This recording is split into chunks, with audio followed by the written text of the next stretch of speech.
Since the addition of the Ambu scope, I find that my days are a lot easier. I find that our workflow is smoother. We don't have to spend as much time doing other things like cleaning, dealing with chemicals, dealing with broken machines that we use to clean the scopes. The Medivator, it breaks down once a month or so sometimes, it seems like, and that can cause us delays. It could cause us have case cancellations because we can't clean scopes.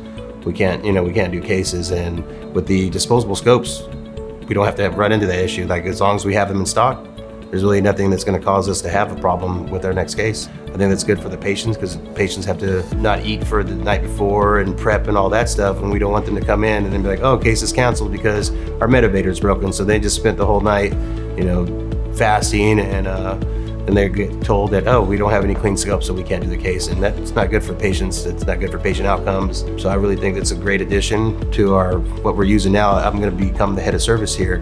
And so this is definitely something I would like to push for and utilize in our work, because it's ease of use, really. It's just, it's simple.